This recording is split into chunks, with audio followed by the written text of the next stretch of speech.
2021년 3월 4일 새벽기도에 오신 여러분들, 또 각자의 가정에서 기도하시는 여러분들을 축복합니다. 이 시간 함께 찬송가 214장 우리 찬송하시면서 하나님 앞에 나아가겠습니다. 찬송가 214장입니다.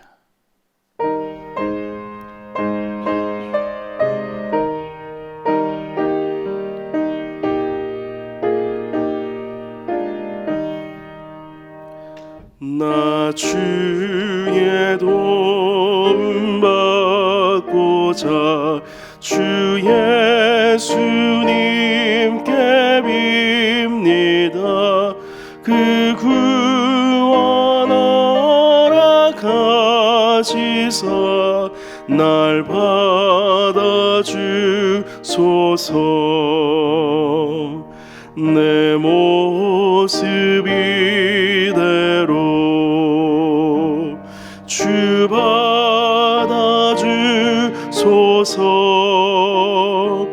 날 위해 돌아가신 주 날 받아주소서.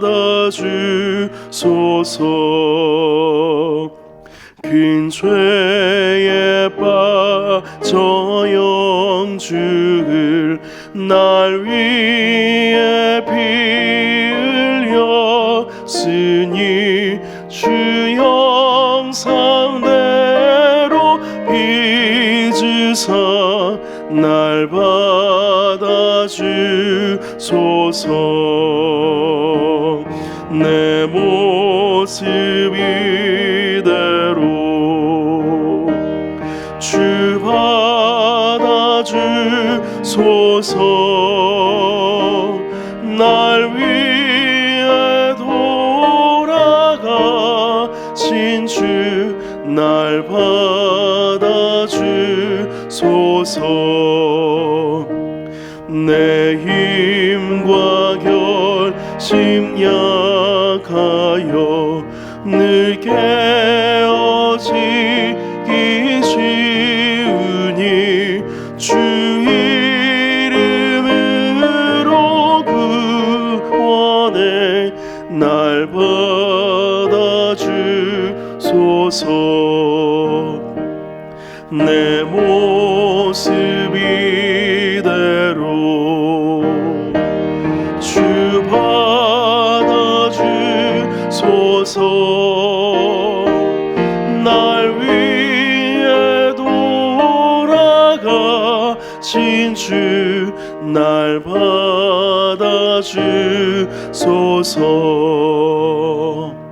내 주님 서신 발 앞에 나 꿇어드렸으니 그 크신 역사 이루게 날 받아주소서. 내 모습 이대로 주 받아주소서. 날 위해 돌아가신 주 날 받아주소서.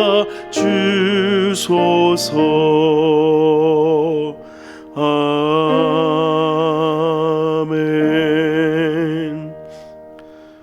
오늘은 가정과 이웃을 위한 기도의 날입니다. 우리가 늘 기도하듯이 첫 번째, 그리스도의 사랑으로 우리 가정이 하나 되게 하여 주시옵소서. 두 번째로는 우리 믿지 않는 가족들을 기억하시면서 우리의 부모님, 배우자, 형제 자매와 자녀 등 나와 가장 가까운 이들이 하나님의 사랑을 알고 그 사랑 안에 거하게 하여 주시옵소서. 이웃을 위한 기도를 함께 합니다. 우리의 마음에 이웃을 향한 자리가 생겨나게 하시고 나와 우리 가족을 넘어서서 우리 이웃들을 향한 하나님의 마음을 품는 시간 되게 하여 주시고, 무엇보다 지금도 아픔과 고통으로 신음하고 있는 우리의 이웃들 주님 찾아가 주시고 그리스도의 긍휼이 그들에게 임하게 하여 주시옵소서. 우리 이 시간 가정과 우리 이웃들을 위해서 함께 기도하도록 하겠습니다. 하나님 아버지, 우리의 가정을 또 우리 이웃을 이렇게 올려드립니다. 하나님 아버지께서 우리 가정들 기억하여 주시기 원합니다. 하나님 우리를 불러주셨사오니 우리가 그리스도의 사랑으로 하나 되는 우리 가정 되게 하여 주시옵소서. 하나님 아버지, 우리의 가정들을 통하여서 특별히 우리 가정 가운데 그리스도의 사랑이 넘쳐나게 하시고 그로 말미암아 주의 사랑의 증거가 되는 가정이 되게 하여주사 특별히 믿지 않는 가족들 기억하여 주시옵소서. 우리 부모님, 배우자, 형제 자매와 또 우리 나라 가장 같이 가까운 이들에게 좀 찾아가 주셔서 그들이 하나님의 사랑을 알고 아버지 그들이 그 사랑 안에 거할 수 있도록 우리 가정에 지켜주시고 보호하여 주시기 원합니다. 이웃을 기억합니다. 우리 이웃을, 우리 마음의 이웃들을 향한 그 자리가 생겨나게 하여 주시옵소서. 아버지, 우리가 우리 가족만을 생각하기 너무 급급한데 하나님 정말로 주님의 은혜가 필요한 사람들, 주의 사랑이 필요한 우리의 가정, 우리의 이웃들을 기억하사 아버지 그들에게 하나님의 마음을 품고 다가가는 우리 모습 되게 하나님 도와주시옵소서. 아버지 하나님, 지금도 고통 가운데 신망하는 우리의 이웃들이 참 많이 있습니다. 하루하루가 삶이 어려워서 또 하루하루의 일상이 정말로 주님 너무나 힘겨운 가운데 아버지 살아가고 있사오니 아버지 하나님 그들을 찾아가 주시고 아버지 위로하여 주시고 아버지 하나님 그들에게 그리스도의 긍휼과 사랑이 임하게 하여 주시옵소서. 주께서 우리의 이웃들을 돌보아 주시기 원합니다. 우리를 통하여서 주님 귀를 향하여 주시옵소서. 예수님의 이름으로 기도합니다. 아멘. 우리 말씀 보겠습니다. 오늘 말씀 시편 54편이고요. 시편 54편 1절에서 7절까지의 말씀을 우리 한 절씩 돌아가면서 읽고 마지막은 함께 읽겠습니다. 1절 말씀입니다. 하나님이여 주의 이름으로 나를 구원하시고 주의 힘으로 나를 변호하소서. 하나님이여 내 기도를 들으시며 내 입의 말에 귀를 기울이소서. 낯선 자들이 일어나 나를 치고 포악한 자들이 나의 생명을 수색하며 하나님을 자기 앞에 두지 아니하였음이니이다. 셀라. 하나님은 나를 돕는 이시며 주께서는 내 백성을 붙들어 주시는 이시니이다. 주께서는 내 원수에게 악으로 갚으시리니 주의 성실하심으로 그들을 멸하소서. 내가 낙한 자로 주께 제사하리이다. 여호와여 주의 이름에 감사하오리니 주의 이름이 선하심이다. 함께 읽습니다. 참으로 주께서는 모든 환난에서 나를 건지시고 내 원수가 보응받는 것을 내 눈이 똑똑히 보게 하셨나이다. 아멘. 네, 오늘 말씀의 제목은 주의 이름으로 구원받는 인생입니다. 얼마 전에 이런 뉴스가 있었죠. 서울과 부산으로 오가는 KTX 안에서 어떤 한 여자분이 햄버거를 드시다가 지적을 당하시니까 막 난동을 피우셨던 그 사건이 뉴스에 나왔었어요. 요즘 같은 때 사실은 마스크를 벗는 것도 예민한데 그 다 함께 있는 밀폐된 공간에서 이렇게 취식을 하신다는 게 주변 분들에게 많이 불편한 일이었겠죠. 어찌되었건 그분은 재차 이렇게 제지하는 분들을 향해서 막 실랑이를 벌이면서 막 소리를 지르고 또 막 이렇게 자기가 하는 행동을 이렇게 정당화하는 모습들이 이제 그 막 뉴스에 나오고 막 그랬었는데요. 저는 그 사건을 보면서 되게 안타까움을 넘어서서 좀 속이 상했어요. 그런데 그분이 했던 마지막 말이 저에게 되게 기억에 남습니다. 그분이 뭐 뉴스를 보신 분들은 아시겠지만 제지하는 그 철도 직원들한테 이렇게 얘기했죠. 너네들 우리 아빠 누군지 알아? 이렇게 얘기했다고 하죠. 너희들 우리 아빠가 누군지 알아? 라고 하면서 막 이렇게 자기가 막 이렇게 너네가 뭔데 나한테 이래라는 식으로 이야기를 했다고 합니다. 사실 그리고 나서 그 뉴스의 댓글에 막 이런 댓글이 엄청 달렸어요. 그래, 너희 아버지가 대체 누군데? 너네 아빠가 대체 누군지 좀 이름 좀 알자. 얼마 전에 이제 후속 기사가 나왔는데 이분이 이제 다시 사과를 했다고 하네요. 예, 그 자기가 시비가 있었던 그 일반인 그 승객분과 이제 그 철도 직원들에게 자기가 사과한다고 죄송하다고. 그런데도 그 사과하는 기사 밑에도 그렇게 다 글이 달립니다. 그래서 너네 아빠가 누군데, 너희 아빠가 누군데 왜 그랬니? 이러면서. 사실 그 여인의 아버지가 누군지는 알 방법은 없습니다. 본인이 이야기하지 않는 한. 뭐 정말로 그 여인의 아버지가, 그 여자분의 아버지가 엄청난 재력가일 수도, 또 정치인일 수도, 뭐 관료일 수도 있겠죠. 뭐 본인이 생각하기에 자기 아빠가 힘 있는 사람이라고 생각했던 것 같습니다. 그런데 어쨌건 지금 그 아버지는 우리에게 어떠한 힘을 끼치지 못합니다. 오히려 궁금해하고 있죠. 대체 너희 아버지가 누구길래 그렇게 했니? 이러면서. 참 비상식적이고 안타까운 현실이 아닐 수가 없어요. 그런데 그 기사를 보면서 이런 마음이 들었어요. 와, 이 여자분은 아빠를 정말 의지하는구나. 이 여자분은 아빠를 정말로 사랑하는구나 라는 생각이 들었습니다. 오늘 말씀 가운데 연결이 되는 것 같아요. 오늘 말씀의 첫 번째 내용은 하나님의 이름이 힘이 되는 인생을 살아갑시다 라는 그런 제목으로 먼저 이야기를 나누고 싶어요. 오늘 1절 말씀을 한번 같이 읽어볼까요? 1절입니다. 시작. 하나님이여 주의 이름으로 나를 구원하시고 주의 힘으로 나를 변호하소서. 다윗은 지금 굉장히 억울한 상황 가운데 있어요. 근데 그 억울한 상황이 단순히 그냥 잠깐 내가 햄버거 좀 먹었다고 막 뭐라 하는 그런 상황이 아니라 정말 잘못하면 목숨이 날아갈 수도 있는 상황입니다. 죽을 수도 있어요. 자기의 생명이 좌지우지되는 이 상황 앞에서 다윗은 구원을 바라고 있어요. 좀 살려주십시오. 그런데 누구의 이름으로 구원을 바라고 있습니까? 하나님의 이름으로, 주의 이름으로 구원을 바라고 있어요. 단순히 앞에 나왔던 그 여인이 너희들 우리 아빠가 누군지 알아라고 했던 악다구니랑은 비교할 수 없는, 사실은 그러한 그 외침과는 비교할 수 없는, 다윗은 정말로 하나님을 의지하며 주의 이름을 부르고 있는 것입니다. 사울은 이미 그 하나님의 뜻과는 상관없는 사람이 되어버린 지 오래였어요. 하나님은 사울을 떠나셨으니까요. 사울이 했던 많은 잘못들, 사무엘이 오기 전에 번제를 드린다든지 또 수많은 어떤 교만함과 또 본인의 잘못으로 인하여서 하나님을 떠나게 되었죠. 이제 사울에게 남아있는 것은 악밖에 없던 것 같습니다.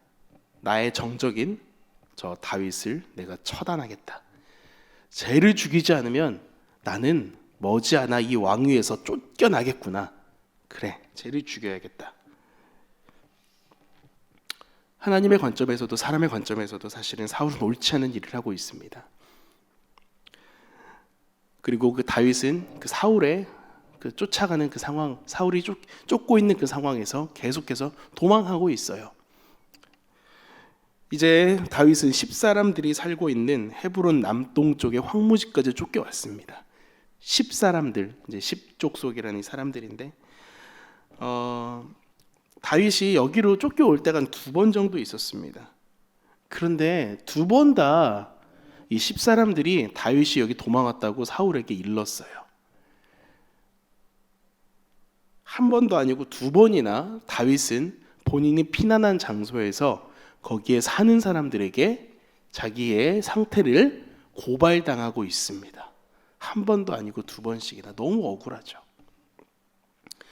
아마 10사람들은 인간의 관점에서, 인간적인 어떠한 정치적인 관점에서 도망하고 있는 이 정말 이 반역자 다윗보다는 지금 왕인 사울을 돕는 게 자기들의 안위에 유리하다고 생각을 했을 것입니다. 누구나 그렇게 생각할 수 있죠. 세상은 이처럼 어떠한 하나님의 뜻보다는 본인들의 어떤 정치적인 판단, 본인들의 이익이 우선하는 부분들을 따라가기 마련입니다. 우리가 사실은 그 세상을 보면서 막 실망하고 막 좌절하지만 또 그럴 수밖에 없는, 그 세상이 그럴 수밖에 없다는 걸 우리는 인정해야 합니다. 왜요? 세상은 하나님의 마음보다는, 하나님의 그 법칙보다는 자기들의 법칙에 따라가는 존재들이니까요. 사실 믿음의 사람들이 그렇게 이러한 상황에서 어려움을 많이 당합니다. 세상을 살아가면서 난 왜 이렇게 불이익을 많이 당할까? 세상을 살면서 난 이렇게 어려운 일이 많을까? 내가 그때 조금 부정직하고, 내가 그때 조금 그냥 타협했더라면은 이렇게까지 될 필요는 없었을 텐데 왜 이렇게 나는 힘들까? 그러한 고민을 하는 그리스도인들이 많으실 거예요. 모든 사람들이 다 그렇게 할 때 나도 그렇게 할 걸. 이러한 것들이 너무나 많지 않습니까? 괜히 내가 여기서 자존심 부리고, 괜히 내가 여기서 깨끗한 척해서, 괜히 내가 그냥 믿는 사람으로서 뭔가를 지키겠다고 해서 내가 이렇게 많이 손해를 볼 줄은 몰랐어 라고 스스로 아마 생각을 하시는 분들도 계실 겁니다. 옳고 그른 것은 정확합니다. 믿음의 문제는 믿고 안 믿고는 너무 명확해요. 전에도 제가 한번 설교 때 말씀드렸지만 50%만 믿고 80%만 믿고 20%만 믿고 하는 건 없습니다. 믿음은 0%와 100%입니다. 믿음은 믿고 안 믿고예요. 우리가 그리스도인으로서 살아가면서 행동하는 것들도 이와 같습니다. 하나님의 사람답게 살아가느냐 그렇지 않느냐의 문제인 것이죠. 그렇기에 안타깝지만 그러한 손해와 어려움 앞에서 우리는 의연해질 필요가 있을 것 같습니다. 이것은 여러분만을 위한 설교가 아닌 저를 향해서 하는 설교이기도 해요. 내가 그냥 손해보는 것은 내가 그렇게 어려움 당하는 것에 있어서 내가 좀 더 의연해져야겠다. 무엇보다 그 의연해질 수 있는 힘이 어디 있겠습니까? 처음에도 말씀드렸지만 하나님의 이름으로 우리의 구원을 바랄 때입니다. 주의 이름을 부르며 우리의 구원을 바랄 때 우리는 의연해질 수 있어요. 우리를 구원하시고 우리를 인도하시는 전능하신 하나님을 의지함으로, 적어도 그 이름을 의지함으로 말미암아 세상이 말하고 있는 기준들에서 우리는 벗어날 수 있다는 것입니다. 그분에게서 우리의 구원을 찾아야 한다는 것. 오늘 다윗은 주님께 구원을 바라며 주의 힘으로 나를 변호해 달라고 노래하고 있어요. 고백하고 있어요. 이 시편이 노래라는 거 알고 계시죠? 기도라는 거 알고 계시죠? 아름다운 노래로 기도했겠습니까? 아니요. 아마 절규했을 겁니다. 정말로 막 절규하면서 하나님께 막 몸부림치면서 이 시편으로 저는 다윗이 고백했을 거라 생각이 들어요. 왜? 그런 상황이니까요. 십사람들은 도망쳐오는 자신을 향하여서 여전히 자신들의 이익을 변호하며 사울에게 나아갔지만 우리는 다윗같이 하나님의 이 상황 앞에서도 하나님의 이름을 의지하며 그분의 이름이 나의 삶을 변호해 주실 것이다 라고 고백할 수 있는 인생을 살아가야 되겠습니다. 사실 이것의 결과는요 쉽게 드러나진 않을 거예요. 당장 그의 이름을 의지함으로 말미암아 내 삶이 100% 180도 바뀌고 내 삶이 이 구겨졌던 것들이 확 펴지는 역사가 미안하지만 당장은 일어나지 않을 것입니다. 어찌 보면 우리는 그 고난과 그 어려움의 시기를 동일하게 지나가야 할 거예요. 그럼에도 하나님께서 우리의 힘이 되시고 우리의 변호자가 되시는 그 인생을 살아가실 수 있겠습니까? 적어도 이 자리에 기도하시는 여러분이라면 살아가야 되겠죠. 우리는 마지막에 그 이름으로 승리할 수 있어야 되겠습니다. 두 번째, 하나님은 우리를 도우시며 생명을 붙드시는 분임을 기억하시기 바랍니다. 하나님은 우리의 도움이 되시며 우리의 생명의 주관자가 되십니다. 우리의 목숨줄이 주님께 달려 있다는 거예요. 다윗만큼 하나님의 광야 학교를 철저하게 지나갔던 사람도 없었습니다. 차라리 그날 다윗이 골리앗 잡으러 안 갔다면, 골리앗한테 가서 물맷돌 안 던졌으면은, 또 사무엘이 집에 찾아와서 기름 부을 아들 찾는다고 했을 때 좀 저 멀리 가서 숨어 있었더라면, 사무엘 앞에 안 나타났더라면은 다윗의 삶은 평범했을 거예요. 평범한 것을 넘어서서 그냥 편안한 인생일 수도 있습니다. 때 되면 밥 먹으면 되고요, 때 되면 양 치러 가면 되고요, 때 되면 부모님 심부름하면 되는 인생이었을 거니까요. 그런데 지금 다윗은 고난 가운데 있습니다. 골리앗을 잡을 때 많은 사람들이 다윗을 찬양했어요. 사울은 천천히요, 다윗은 만만이라고 찬양했어요. 와, 왕보다 더 찬양받느니.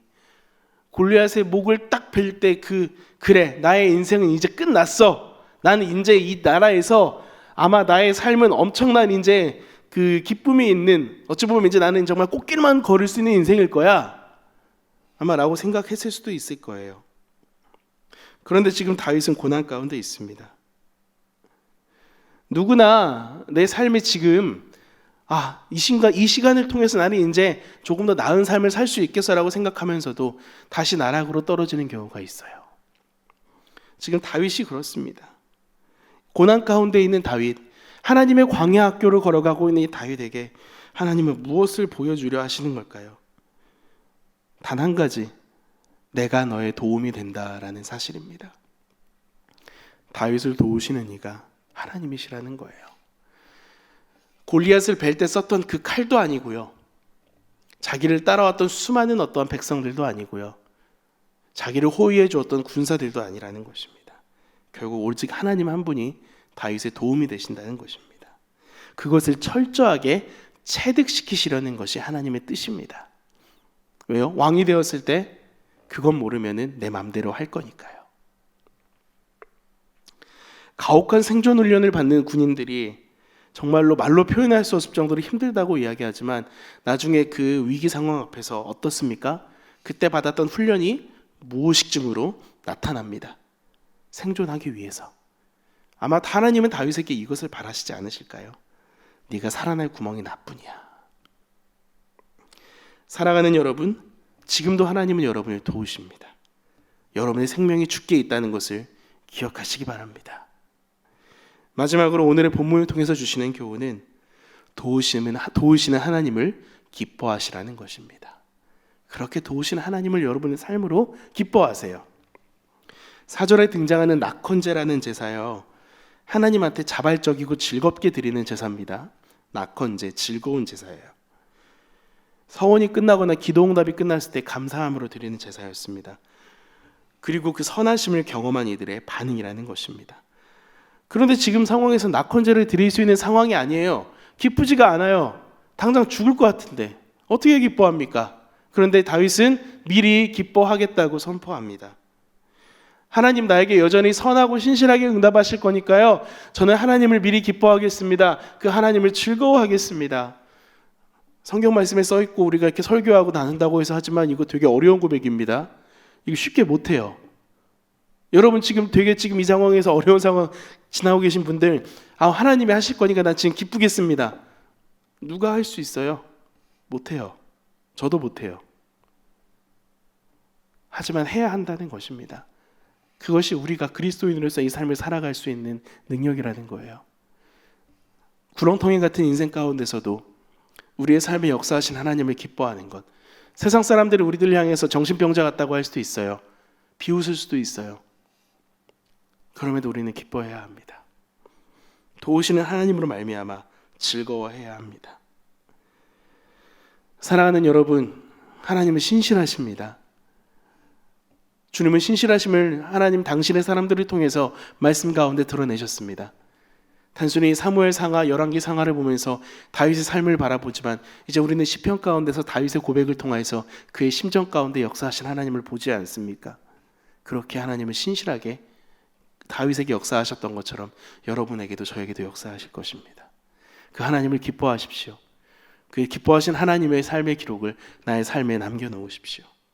그리고 그 삶의 기록과 삶의 기쁨으로 남은 그 모든 것들을 예배 가운데 가져오십시오. 그래서 온 힘 다해서 예배하십시오. 예배 가운데 주님의 이름을 부르시기 바랍니다. 여러분의 삶의 자리에서 큐티하시고 말씀 묵상하시기 바랍니다.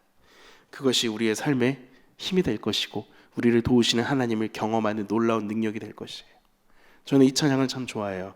받은 복을 세어보아라. 주의 크신 복을 내가 알리라. 찬송의 고백만은 아닙니다. 말씀을 통해서 우리의 삶에 함께 하신 하나님을 만나고 그 복을 세어볼 때에 불평하기 어려운 삶이 될 것이에요. 또 그것이 그리스도인으로서 오늘을 살아가는 놀라운 능력이 될 것입니다. 함께 기도하겠습니다. 하나님 감사합니다. 우리의 삶에 역사하신 하나님을 찬양합니다. 여전히 우리의 삶이 구렁텅이 가운데 있고 어려움 가운데 있다 하더라도 우리를 도우시는 하나님으로 말미암아 우리는 다시 기뻐하며 일어설 수 있습니다. 사랑하는 성도들에게 이 은혜와 이 기쁨을 허락하여 주시옵소서. 예수님의 이름으로 기도합니다. 아멘. 함께 이 시간 각자의 기도 제목을 가지고 또 나라와 민족을 위하여서 또 교회를 위하여서 또 얼마 안 있으면 중직자 선거가 있습니다. 교회에 바른 일꾼을 세워주시라고 또 여러분이 가지고 있는 소원의 기도 제목들을 가지고 오랜 시간 동안 함께 기도하도록 하겠습니다. 기도하겠습니다.